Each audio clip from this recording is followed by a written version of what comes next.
Nothing unites the internet more than big companies making everybody angry at the same time. Apple did it by removing the headphone jack in an innovation that was about as brave as challenging a kindergartner to a fight. Twitter did it when they sold out to someone who looks like he would be lucky to be able to even beat a kindergartner in a fight. And now Unity most recently has done it with their pricing updates. But unlike the first two, Unity has at least very recently walked this all back, which is 1 out of 3, but here we take what we could get. Now, let me give you a quick 30-second background on what's been happening with Unity and their pricing updates. A few weeks ago, they made an announcement on Twitter and on their website that they were going to be updating their pricing model. Basically, everything was going to get more expensive, and here's a quick excerpt from what they posted online.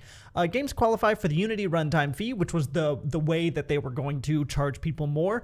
After 2 criteria have been met, the game has passed a minimum revenue threshold in the last 12 months, and the game has passed a minimum lifetime install count. We set high revenue and game install blah blah blah to avoid people who haven't met scale and they don't have to pay a runtime fee until they reach significant success. And then it talks specifically about what it requires to reach this quote-unquote significant success that they were talking about. And along with this announcement, they released this pricing chart, which was based on every plan, how much people were going to be charged per install, and then also with the runtime fee on top of it. So you can see that games that made $200,000 in the last 12 months or had 200,000 downloads, we're going to be charged this amount per install, yada, yada, yada. It was a scaling thing such that small developers would be charged a pretty significant part probably of their total revenue, and then the large companies were probably going to be fine because they're large companies. Now, people became very upset about this because basically what Unity had done was built an outstanding game engine that lots and lots of people became primarily reliable on, and to the exclusion of the other game engines that they might have been developing on. And then once people were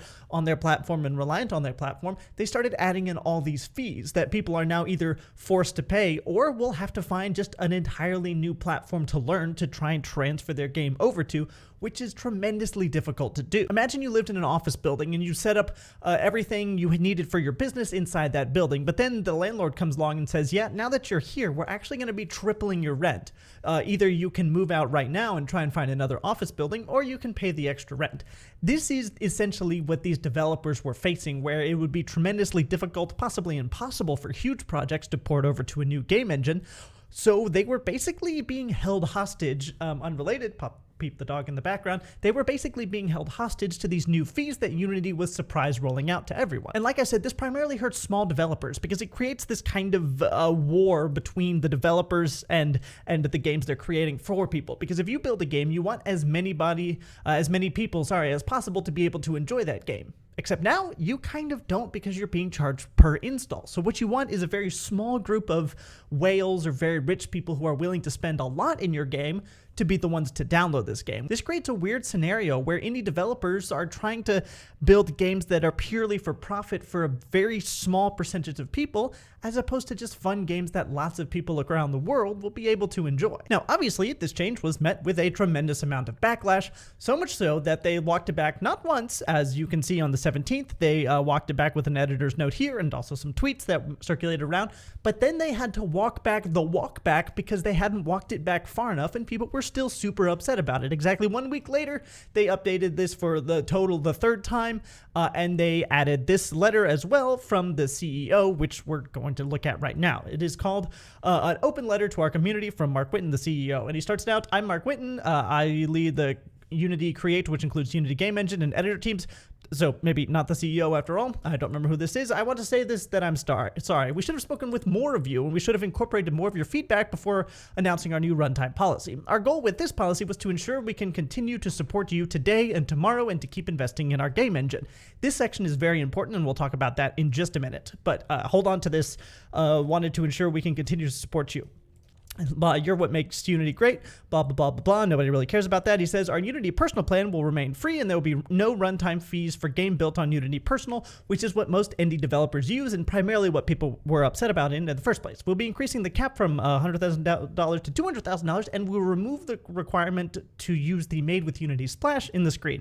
Basically, this every time you opened a game that was made on the Unity Personal, it would say made in Unity, and then you jump into the game. It wasn't that big of a deal, but maybe some people were annoyed by it. Frankly, I've played Unity games that have that on there. I don't really care. No game with less than $1 million in the 12-month trailing will be subject to the fee. Also good to know, for those creators on Unity Pro and Unity Enterprise, again, these are larger indie companies or public companies that build their games on Unity, we will also be making changes based on your feedback, yada, yada, yada. The rest of this is talking about some revenue share systems, some other ways that they're going to try and make money differently, which is worth noting that the revenue share system is used by a lot of other game engines, including Unreal Engine, which is Unity's main competitor. But that's essentially what it was. They walked it back once, they walked it back twice, and then they released this big letter saying, my bad, we fucked up. But it's also worth asking the question, why did this happen in the first place? Was it just a big greedy company trying to milk some extra dollars out of each one of their tiny indie developers that are probably not making very much money on their games? And the answer is yes, but it's more complicated than that. First thing I want to say, Unity was released in June of 2005. This game engine has been around for 18 years? It's a very old relative to game engines game engine, but very notably during this time, it has never made money. Here is the income statement for Unity between 2019, which is when they IPO'd and everything had to be publicly released, to 2022. Obviously, 2023 hasn't happened yet. But what you can see here is their total revenue has gone up quite a lot. In 2022, they made $1.4 billion, which sounds like a huge and happy number until you start to look here and you see this operating expense is much higher than the total revenue. And so you come down here and you have all these subtractions and different ways they're making money and so on and so forth until you come down to this tiny net income from continuing operations in the most recent year. This is in thousands, by the way. So this is $921 million. Unity lost almost $1 billion just in 2022. Yahoo has this very helpful graph here on the side.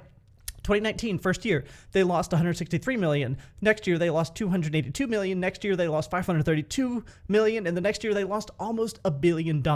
Unity is basically losing exponentially more money every year that they continue to operate. And this, very notably, is reflected in their stock price. Obviously, there's some spikes here at the beginning of the pandemic when a bunch of people started to get into game dev because there was nothing else to do. Everyone was inside. There's a big surge, and then it kind of tapered off the interest. And then during the next surge in the late 2021, people kind of got back into it again. But then as the world started opening up and these game developers that thought maybe this was going to be their hobby or their job and lost interest in it and moved on to, going back outside and touching grass for the first time in 10 years, things really started to fall off. And basically what this means is that investors don't have a lot of confidence in Unity and Unity's ability to be able to turn a profit, at least not a profit anytime soon. Now, Unity's CEO, PR team, board of executives, and so on, they're not dumb people. They probably knew that this would go over poorly and result in backlash. Now, to be fair, they probably did not realize how much backlash that would ensue, but they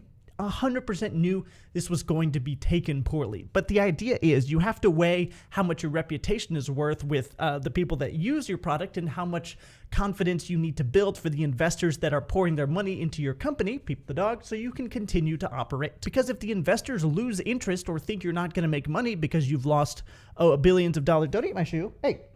Don't touch that shoe. If investors lose confidence that you're going to be able to make their money back, they're going to pull their money out. And Unity has proven that they can spend a lot of money. And it would even be different if Unity was showing they were profiting more and more every year, and eventually in 10 years, they were going to be able to break even. But as we've seen, they're losing more and more money every year. So there's not even a plan going forward that would be able to make them profitable. So Unity's stuck between a rock and a hard place where they need to make more money, but the people that they would make money on, which is the developers that use their engine, are also going to rebel if they try and extort more money from them. And I'm going to be honest, like I often am with these videos, I don't know what the solution here is. If you're losing $1 billion, which is a tremendous amount of money to be losing, you've got to get creative in some way that makes everyone happy, both your investors so you can keep getting the money to keep operating, but also for your indie developers who are using your product. Because if they leave, there goes your money. And then if your money's gone, then the investors will continue to go as well. Now, for those of you that are saying, well, obviously they just need to cut executive salaries, because that's a very common thing on the internet to say, I actually poked around a little bit and I found their executives' compensation packages. Now, when you look at this row, total compensation, it seems like a lot. It's in possibly the hundreds of millions of dollars looking at this, but this is almost 100% equity, which, as we've seen from the stock price, is probably not worth very much right now. What number we want to actually be paying attention to is this total cash, because that's the amount of money that's actively leaving Unity's bank accounts and that the accountants are writing off as part of the operating expenses. is. And you can see this 380, 405, 542, 287, 505, probably all of their executives together add up to like probably under $10 million, which is not that much when you're talking about the $1 billion that they're losing. This $10 million is not even going to come close to touching the amount of money that they need to magically find in order to keep operating as a company in 10 or 20 years. So there's the situation, there's the walk back, and frankly, we're still waiting on a solution to see what happens, but honestly, I don't know if there's going to be a good one. Probably Unity's best bet is to be bought out by a much larger company that can run them at a loss in order to make a profit on the other end where they sell the games themselves. So that's what's going on. Thanks for watching, and don't forget to subscribe on your way out.